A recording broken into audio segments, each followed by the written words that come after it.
age is just a number, really, isn't it? I haven't grown up yet. No. I was thinking about Jackson earlier, thinking like he's 18. Yeah. I was thinking, what was I doing 18 years ago? And it turns out I was working on a construction site. Well, we were talking about this in the office earlier, and one of them mentioned about exams and stuff. I was like, oh yeah, I was doing that like not long ago. It was like 20 years ago, actually. Yeah. Are we middle-aged now? I don't think you can answer that until the end of your life. Very true. Yeah. But yeah, I suppose we are. Yeah, because I don't know whether I'm having a midlife crisis at the moment. Expand on that. Go on. I mean, I've always been a bit quirky and a bit strange, haven't I? Yeah, since I've known you. But I always want... I'm into my modern art, and like, what is art? Like, I find myself sitting there at night thinking, like, is that just a brick or is that a sculpture? Yeah. Is it the setting that it's in, or is it the description of the thing? It's absolutely in the description as well. So, I like some people call it Curt. I collect a lot of things, don't I? Yeah. Like things that probably other people wouldn't collect. Like, just in case, the NHS want their valves back from their boiler room that I took out 4 or 5 years ago. I've still got them in the yard. But then we also know that they do pay people to stock that in case they ever do need it. Yeah, but they don't pay us to stock it. No, so we're doing it just out of the goodness of our hearts. Just doing it. Well, no, because I'm fascinated by like the engineering that goes into them sorts of things. Like them valves, them pieces. And I was going to do a coffee shop in Leon Sea. Do you remember that crazy idea? Yeah. Where you had to pull the valve and then the air was going to shoot the right beans over to the coffee machine. Forgot about that bit of it. Did you forget about that? Yeah. Well, that was what all the valves were for.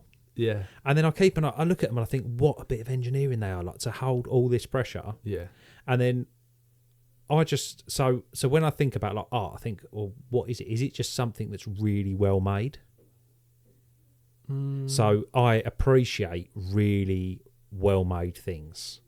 So like, and this is like the rod that I make for my own back. Say like what I'm doing at my house, what I've been doing at my house for the last 15 years. Just like tinkering with things and trying to get probably a level of perfection in like Dan's head that not everyone else can see. But things make me happy. Certain things make me happy, like shadow gaps make me happy. I suppose there's that. You saying about being a perfectionist. I don't know. I don't know a lot about art, if I'm honest. No, neither do I. But it makes you feel more cultured if you proclaim to. I think if you call something like... So I was looking the other day at where there's these massive logs, but obviously like they're just naturally quite an interesting shape or an interesting form. Is this when we was talking about trying to get rid of a lot of logs? Yeah, and it was... if we called it a structure or a structural... it was... It was driftwood. Yeah, it was driftwood. Someone was selling... One was referring to it as structure. Even if you say things like, oh, this is a lovely piece. Yes. Like all of a sudden, this is art, isn't it? So this is what I'm saying. I think the conversation that came up the other day was I'd seen a guy on TikTok and he had got some... Sorry, it's just come to me. Natural structure. Natural structure. No, I like it. Yeah. It is all in the wording. Yeah. So this guy the other day, he'd core drilled some holes in concrete and he'd like arranged them in such a way, put a bit of glass on top, and he was selling it for £100,000 as like a modern art piece, like a statement piece table. So I was like, now that is literally stuff we throw away. Like we're always core drilling things out. I thought I recognised him. yeah, it's that guy that roots through the skip. Is that what? Yeah, that's who it was. But that, and then I went down this rabbit hole of like going in, like delving deeper into this guy. Yeah. And it's like he thinks the same as me. The only difference between me and him is he's acted on a lot of his stuff, whereas I'm more of a hoarder. Like I was saying to the boys the other day, make sure you clear that corner out of the yard, which is now probably about an acre, because we need to get rid of that stuff. Then they cleared it out, and I said, "Oh, don't throw away half that. I want that. I want that." Yeah. And So Rob it replied defeats to the me, object. Dan, that's been here 4 years and you've done nothing with Yeah. it. And I said, yeah, it will be there another 4 as well. But then But in that one- 5th year, But one You day, yeah, but one day I will do something with it. Like I see some of these shapes and like there are bits of pipe and that, and I see them and I think that'd be a fantastic chair. What a way to. that's because you're a visionary, as we learned. We have learned that, haven't we? It Would you class me as a visionary? Yeah, got to class you as something. Thanks, mate. You've reminded me though of something I remember seeing as a kid. Now, there was a newspaper article about somebody who'd put a bit of, I think it was a thumbprint in a bit of blue tack, and that was put on display at the Tate Modern. Yeah. And it shows how news has changed, but everyone was up in arms about that, and it was quite a big story at the time.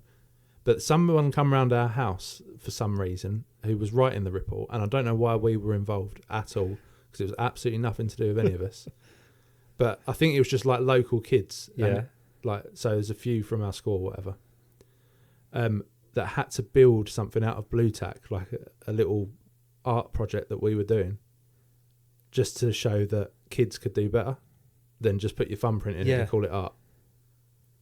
So I think, yeah, you can call anything art, is what I'm saying. It's like beauty, isn't it? Beauty's in the eye of the beholder, they say. Yeah, they do. Or value, the perceived value of things is, that house is worth as much as someone's willing to pay for it. Yeah, absolutely. It's all of them things, but it fascinates me. Yeah. And I do think that one day, when I get some time, probably when I get slightly over middle age, then I will explore these things. So we just had Alex in here. Alex loves buying quirky things, mainly properties. Alex got a few more pounds than me, so he sits here on a Sunday. I'll be looking at bits of modern art, what I can make for my house. Alex just buys more houses. There's some funny stuff he's sent you. So I said to him, this place that we're doing up now, I said to him about showcasing some of my art pieces in there. Right. Some of my unfinished art pieces. Yeah. And he's totally up for it. So it's going to be an Airbnb, and it's a bit of a concrete jungle. At the moment, it's got micro cement on the walls. It's got like polished concrete floors. So it's a perfect studio.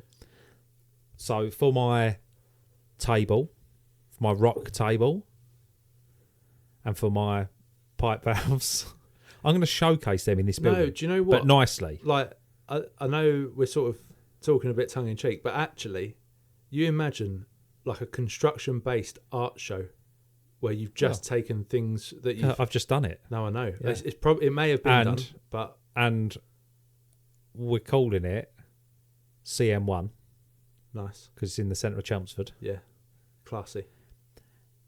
You think classy is just the beginning of the postcode. I know, but it sounds good, doesn't it? Doesn't it? Shorten things like that. Yeah. So we haven't got no pieces to show yet, but now Alex is totally reliant on me furnishing this place. Yeah, but then who's to say that a sheet of OSB isn't art? Exactly my point. So some of my favourite grand designs, which we spoke about before, are like that guy that made them OSB boxes and he put them on casters. You know what I love in life. What do I love? I love OSB. And? Birch ply. And movable things. And casters, yeah. It drives my wife mad, right? I put everything on casters. Yeah. She's like, Dan. Even scaffold. She's like, yes. Yeah, true. But, yeah. She's like, Dan, we can have furniture that doesn't have to move. Because the kids will all use it as a skateboard. Whereas everything I built, I went through a phase a few years ago where building, I was get like 20mm box section steel and have really light framework like on the bottom half, and then I'd have like a heavy duty timber top, typically like an oak or something like that. Yeah. And I'd always put it on a small caster, and we'd sit down at our dining room table for dinner, and someone always leans on it and the table would just move around. So you end up with someone else's dinner in front of you. Kat's not very...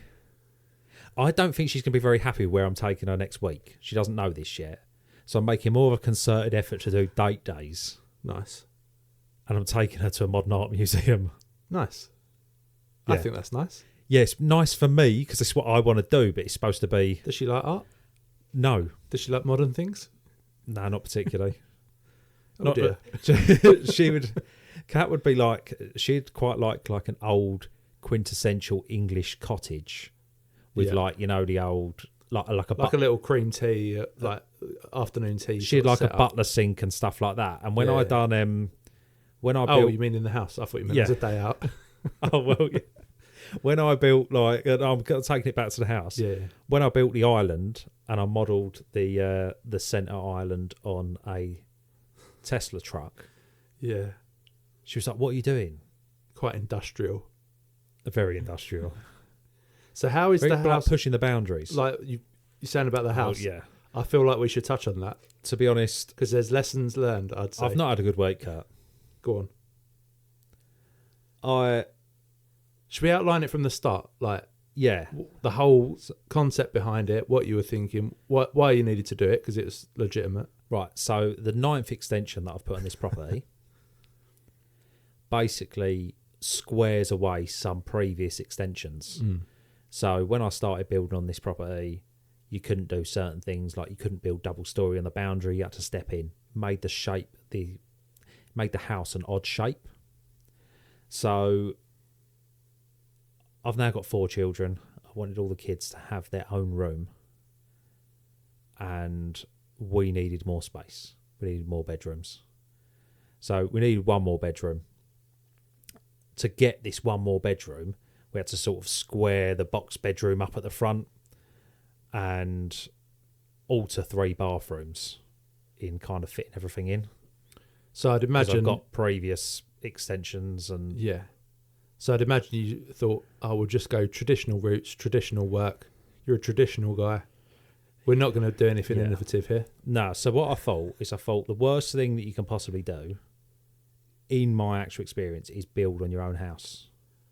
Yeah. I will build anything, anywhere, for anyone. But when it comes to, there's a couple of things I hate. Like domestic work, when people are living in their house. Yeah. Nightmare. Now, 10x that, because it's your own kids. Yep. Yeah, so I'll be carrying something up the stairs and they leave monster trucks on every tread. Yeah, guess how that goes when I step on one. Yeah, not ideal. Yeah, A&E. Yeah. So I thought, right, I'm going to do it a different way. So we've got all this space here at the yard. So I built myself a big scaffold platform. Yep. And we went timber frame. Quite a cool way to do it. Quite innovative. But we went completely pre-finished timber frame. Yeah, you did.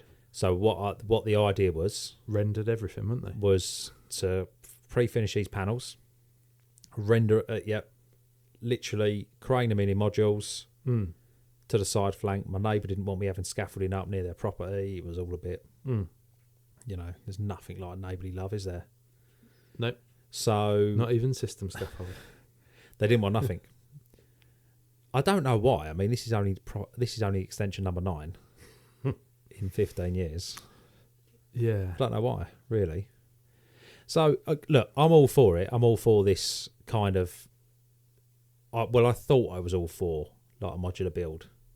But you have to think so differently.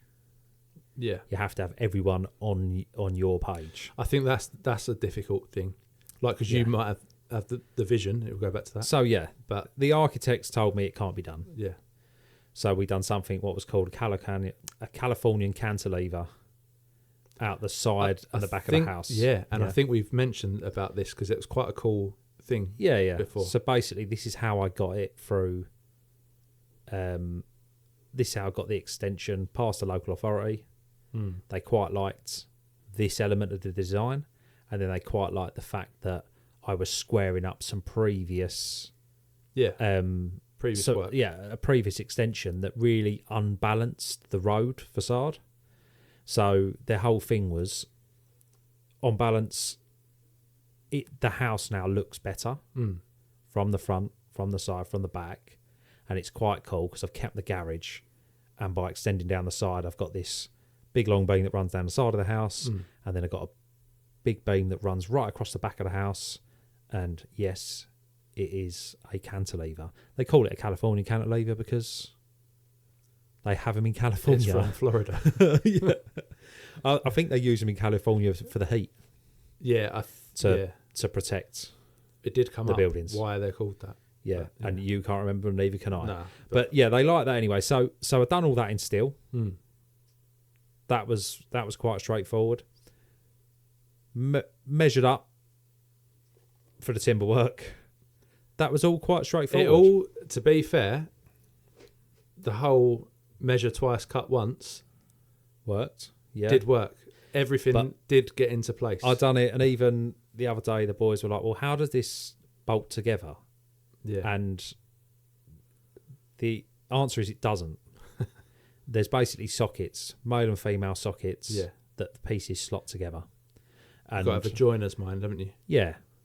The OSB was overlapping in a certain way. The 2x2 counterbattening was overlapping that, and everything just locked in. But then where it got really tricky is I didn't account for any site tolerances. Mm. So I thought, well, I'm doing everything. I'll just do everything perfect. Mm. And there's perfect, and then there's little problems that come up. So here I was. So what I've essentially got is a large flank end of a house in 4 pieces, with a shadow gap between crisp silicon rendered panels, and that shadow gap had to be perfect. Yeah. And if something was tilted out by just like 2 millimeters at the bottom, it would throw the thing over by like 20 mil at the top. Right. Yeah. So when you look down the flank from the neighbouring road, your gaps were all out. Yeah. And look, we wouldn't really build like this. We don't really build like this. So if that was a full flank, it would have been built in one. Yep. If it was finished in this way, if we couldn't get to it, would have craned it in. It was just because of the access, the restrictions that we had here with lifting it. That's why I built it in 4. But the pre-finishing it was difficult. Was difficult to make look right. I mean, it now looks right. It made the lift stressful, didn't it? Amongst other things. I was very stressed, yeah. I mean, I would have allotted 4 men 2 hours to that as a job. And 2 days later, we were still there. Yeah. And it was just like, you know, it was lovely sunny weather. The moment we lifted this thing off the floor, it went grey. It went grey. The rain come down at the wrong angle. The wind as well. Yeah, the wind picked up. Yeah. Then we'd drop the panel down, and then it would go sunny again. It was like someone was messing with me. So you've already mentioned Grand Designs. Yeah. My favourite show. It won on our TV show episode. So I thought, let's do a little look at your recent project from a Grand Designs point of view. And we're going to see, there's like a few Grand Designs tropes, isn't there? Like things that you sort of got a checklist of each episode. And we'll see how many, if any, fit your project, all right? Yeah.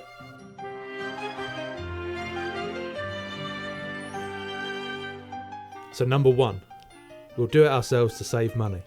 Yeah, that is essentially what I've done. Yeah. You wouldn't have done what I've done there. No one would have done and got a commercial builder to price it. Absolutely not. Because it would have been too much money or not worth it.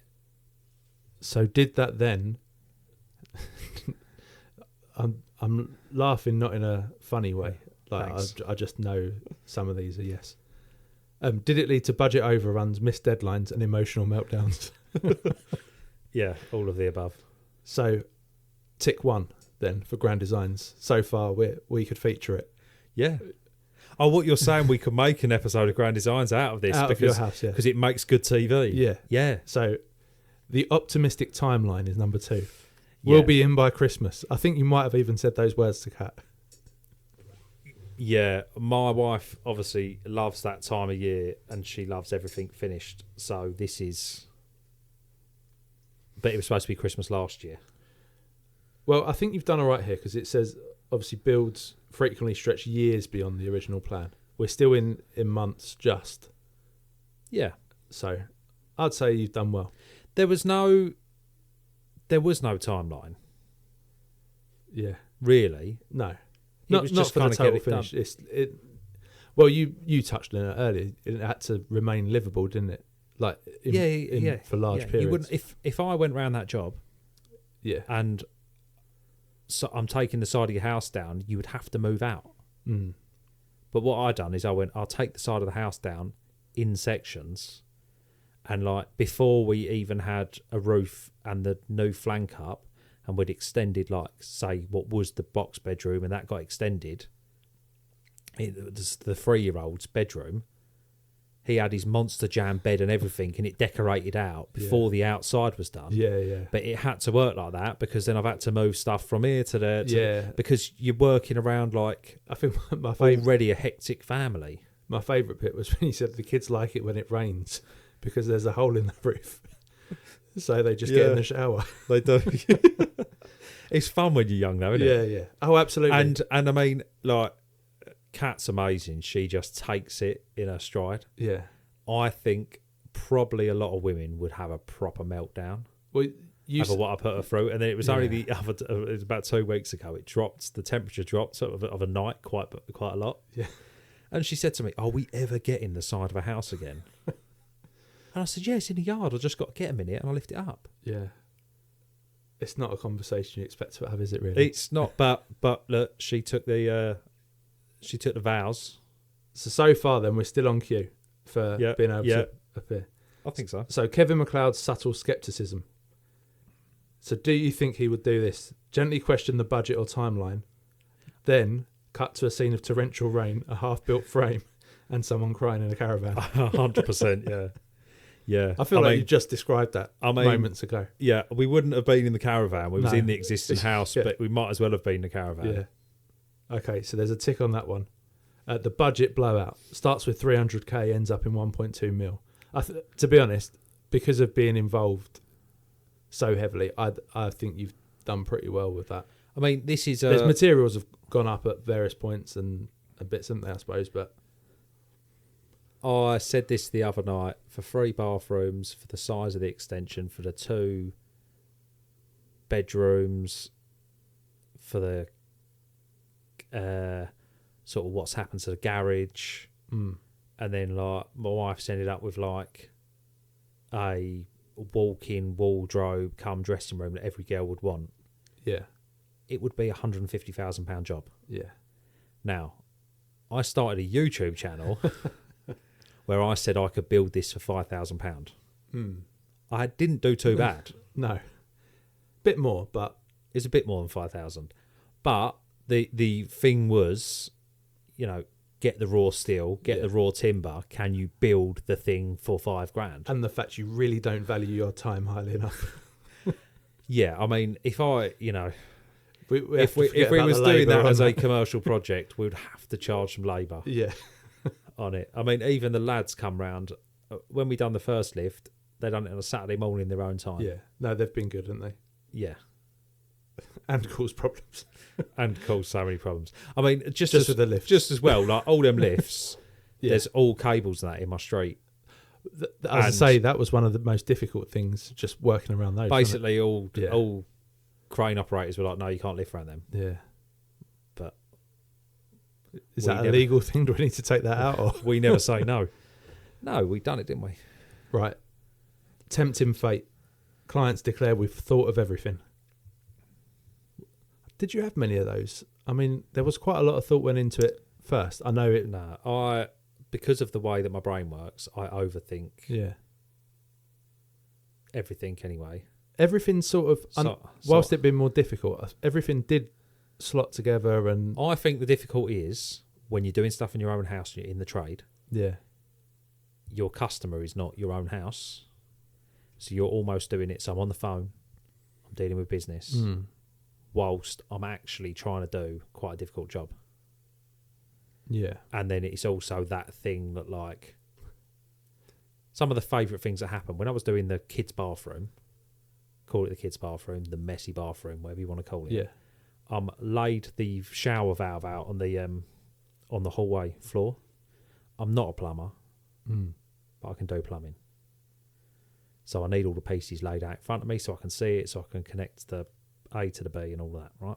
Yeah. Laid it all out on the hallway floor. Doing something else, because my attention always was. So I'm then I'm probably plastering a wall as I'm doing the plumbing. Keep going back to this valve, missing a part.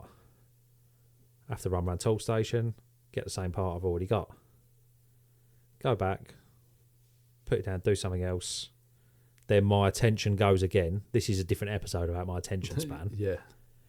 Then I haven't got the part. So I've had to go and get it from tool station again. They've gone to me in tool station, Dan, you've been around here 3 times, you bought the same thing. It's like, yeah, I know, just it can't be. So anyway, I end up building the shower valve, fitting it. 2 weeks later, I find the parts under Monty's pillow. He's been taking them all and plugging it. It's all push fit plumbing. Hilarious. So he's just built his own little plumbing thing. That's very funny. So did you tell Tool Station you'll be bringing them back in a couple of weeks? Or? Yeah, no, I think I can do without the £1.44 or whatever it was. You're doing all right. This one's quite... it's funny and bleak, and I think because you've already mentioned how Kat's taken everything in good spirits, really, we'll mention it. The emotional toll. It says one partner is usually more invested, while the other just wants a working toilet and a roof. Yeah. No, Kat's very good. She gets it. She understands. She does just want the basic things in life. A working toilet and a roof. Yeah, like when I'm not that good at tech, but I'm quite into gadgets, aren't I? Mm.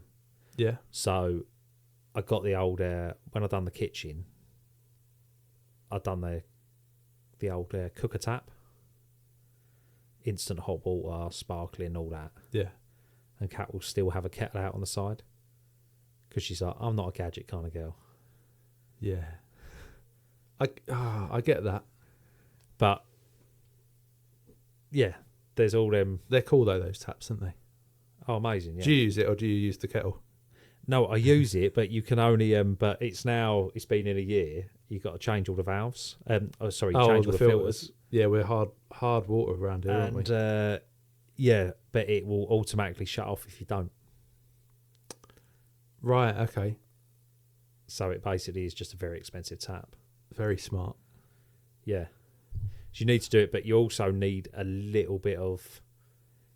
You need the ability to be able to watch a YouTube video and follow the instructions without just jamming a screwdriver and hammering to stuff. Mm.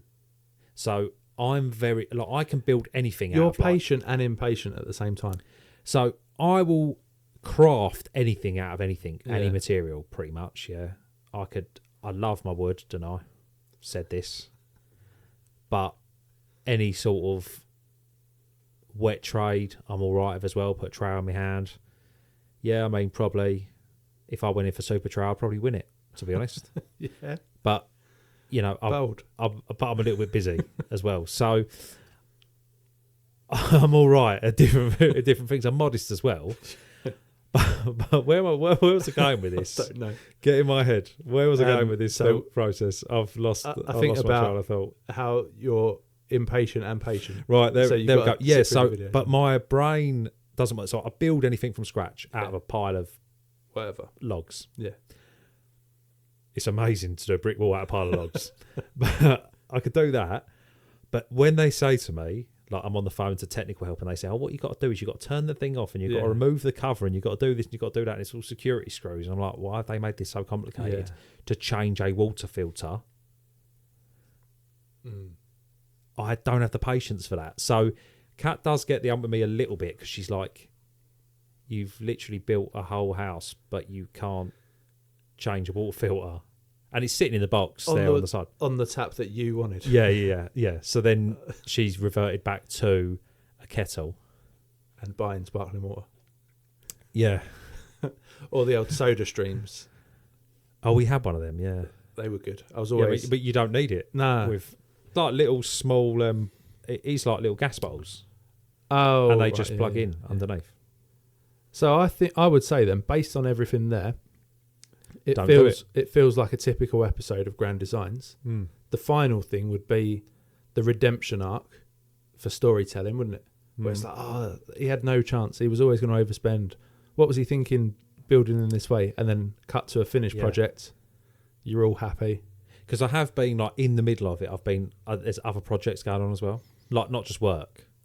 Oh, Like yeah, I'll be yeah. like, shall I do the roof today or shall I carve the rocking horse? That's a whole thing we've not. Because I'm we've into not like brought I'm up. into Yeah, I'm getting into my power carving. Yeah. Again, it's sculptural. It's like, you know, what blades you use when you power carve. Shall I finish the roof or shall I deal with that motorbike that's in the middle of the office? There waiting is the for the motorbike in the middle of the brakes to office. be Yeah. done. Well, look, everyone keeps telling me, "Oh, don't work on Harley Davidsons." I'm like, why not? They're easy. You Yeah. can fix them with a toothpick. I That's mean, it weren't that easy to get that's the what brakes they off that say. one, was it? No. It looks good there, though. Yeah. I just hope I can remember how it all goes back together. What bit goes where? Yeah. So I've got a question then for you. If you, knowing what you know now, and like we're saying like you're done, I know that there's a little bit still to do, but like the bulk of it is knowing what you know now. If we go back 9 months or whenever it started, would you tackle it in the same way? See, I would, because I always love a project. Yeah. But Kat says to me, she didn't ask for none of it. Yeah. Maybe we should So have she had said Kat to on me- for this one, So actually. she said to me, Carey, get it finished. Yeah. I didn't. Stop building. I didn't ask for none of this. That's what she said to me. Nice. And then I think she said, what do you want for dinner? After that. Do you Or in thi- my head, that's what she said. Okay.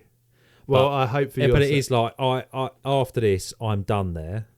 Look, this house, my family owned that house from brand new. So it's gone through changes. It's got more of an emotional connection than maybe most houses. Yeah.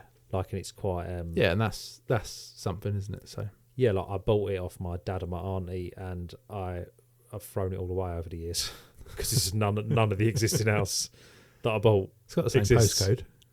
It's in the same... Yeah, it's on the same plot. Just put it all in a skip.